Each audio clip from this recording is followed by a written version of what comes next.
Introduce yourself, My Kendra. name is Kendra Fox, and I'm going to repeat myself, but I graduated in May, and my degree was early childhood studies, and I had a minor in dance pedagogy cert. So now I'm doing a lot of dance teaching and choreographing with peers my own age as much as I can. So my idea in starting the Baroni grant when I went through the application process was short-term goal. I wanted to bring a piece to ACDA. Which is tell us about ACDA. So ACDA is the American College Dance Association, has a regional festival all around the country so we go to the New England Festival. And the first year I went was my sophomore year, and we went with a pretty small group, but it was so exciting to be there for the first time. And when we went, there was such an air of like professionalism, but also everyone was there with a common goal, and everybody wanted to have fun and just learn and dance. And we met so many great people, and we learned all kinds of dance, and it was just such a wonderful weekend to get to spend with people in the department and people in totally different schools, which was really nice. So once I started, I think I choreographed my very first piece sophomore year, and then I just kind of kept going from there. So I wanted to choreograph a piece and bring it to the American College Dance Association's New England Festival, which was at BU my senior year. And so we started with that goal, and that was a short-term goal, but my long-term goal was kind of to be able to get the experience of choreographing and presenting work in a new place, because we've all been here for so long, and approaching graduation, it was kind of like, how does it work out there? And it was something that I was curious about, and I had dancers in my piece that are approaching graduation. Some are still dancing, some are teaching, and we're all in different places in our lives, so it was really cool to get like all the different sides of it. So one of the things, I guess, I'm going to make this a little smaller. So once we did ACDA, we kind of wanted to keep going. We wanted to take this one piece that we started with and try to keep performing it like as many places and opportunities as we could get. So every time we performed or auditioned the piece anywhere, we would get feedback pretty much almost everywhere, even if it was informal, and people just said to us, like, oh, this was really interesting, or I'd love to see more of this or less of this. We could take that feedback and apply it to the next time that we did the dance. So I think they performed this dance first at ACDA, at CDE, at the University Showcase of Research and Engagement. And here, this will be the last time. So each time they've done it, it's been different. So the very first piece was at ACDA, and it was very like heavy and driving and like almost anxiety ridden.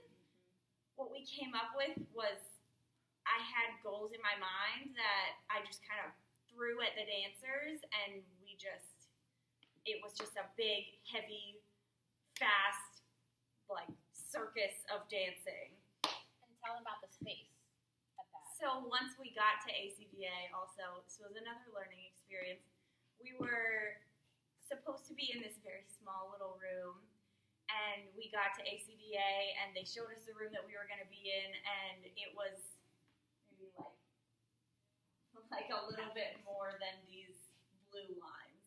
It was very small, and we were like, okay, we're going to make it work. And one of the dancers and myself, we stayed in the room, and we cleaned all the walls because they were so dirty. We cleaned the walls. There were these little lights on the ceiling that we turned them all to make spotlights. So we were like, we'll turn the lights off, we'll have spotlights, like the room looks so clean. We moved all these mats into the hallway. We basically redecorated this BU studio. And then, 2 minutes before they were about to perform, it was a site-specific performance. So the audience was touring around the building, and somebody else, I think it might have been Grace, that was on lookout for us, and she was gonna like come running back when she saw people coming down the hallway and be like, they're 2 minutes away, get ready to dance.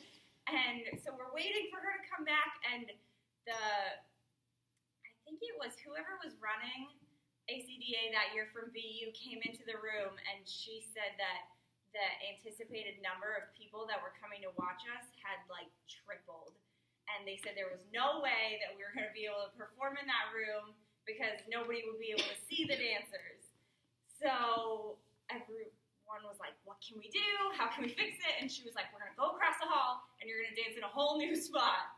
So they ended up dancing in the gym, which gave them a lot of space, but also a very different view for the audience than we were expecting. It's very interesting to like watch the videos because we didn't plan for it, but the whole background was these red like gym mats. But it worked so well when we looked back at it. Like the lights were really dim, and there was these bright red walls behind them, and they were in all black, and it was this very like dark, intense dance, and it like so added to that theme, which was really cool. And people were sitting all around, so you could see the dance from all different angles. So that was a really interesting experience, learning to adapt on the fly like that. They still did amazing. Awesome. And then we came back from ACDA. We auditioned it for the gala, but we did not make it in. We took their critiques, and we kept reworking. And the next time we performed it was at CDE, the Contemporary Dance Ensemble, and that piece made like a full 180. What I saw in the first piece was that there was a lot of unison, but it looked very like robotic on the dancers. And I know these dancers, and they're my friends, and what they were doing did not look like my friends, and it didn't really even look like me. So I was like, why are we doing this? So the approach that I took when I revised it for CDE was that I wanted it to be more individualized for each of the girls. So we took like large group phrases. We didn't take any new phrases really. We only tweaked a couple things, but we kept all the phrases and we changed them to have different facings, or just one person doing it, or two phrases going on at the same time. So it was like, everybody's doing something unique to them now, and I wanted to pick the ones that I felt best fit each of them to do these things. And I was very happy with the way that one came out. And the vibe of that one was a lot lighter. They all were yellow.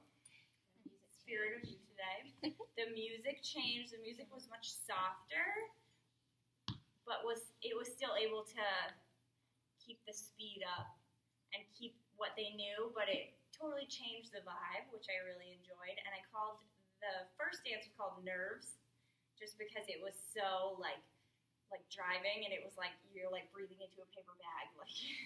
And the second one was called Attention Paid, because you'll see it in a minute, but when there is one person dancing, often everyone else is kind of watching.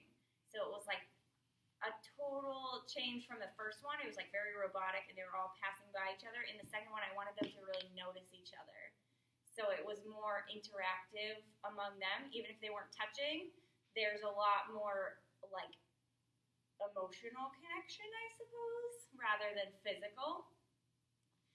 So I guess that's one of the big things I've learned about choreography over the past year, is that it seems like it would be easy to just take a piece of choreography and just put it on the dancers and say, this is what I want, but I enjoy the results a lot better when I think about each dancer as an individual and their strengths, and what will best showcase them will best showcase my work. So that's one thing that I've really come to try to take into all of my current life experiences. I'm teaching at 2 different dance studios, and the youngest kids I have are 2, and the oldest kids I have are 18. So, and they're all a variety of levels within each of those ages. So I feel that it's important to keep thinking of every kid as an individual, because we want them to keep dancing, and we want them to grow to love dance, and I want them to feel confident in what they're doing. And if everyone's doing the same thing and they look at someone next to them and they're like, oh, well, I don't look like her, then they might not have that experience. So that's something that I've tried to take away and keep putting into my daily life now. Another thing I've come to think of, as I kind of said before, is thinking of the choreography as a live work rather than just something you do once and you leave. So we did a lot of revision every time, because even now, one of our dancers has left and moved to Oklahoma.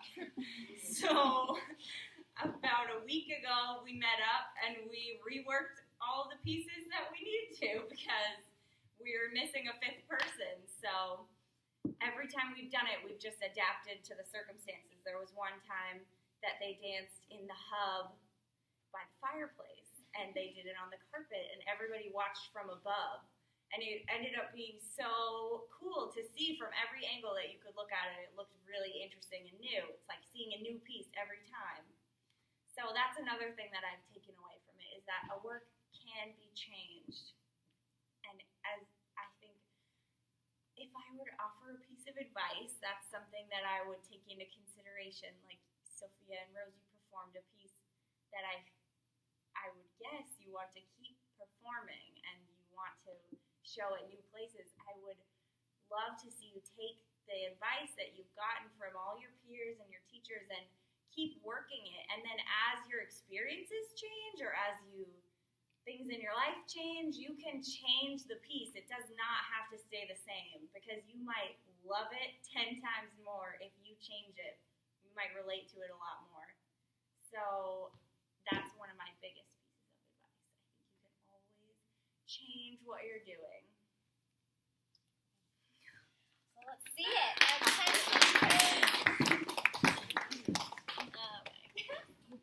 You ready? Let's dance up. I saw myself already.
Amanda will give you the deeds. Give it these.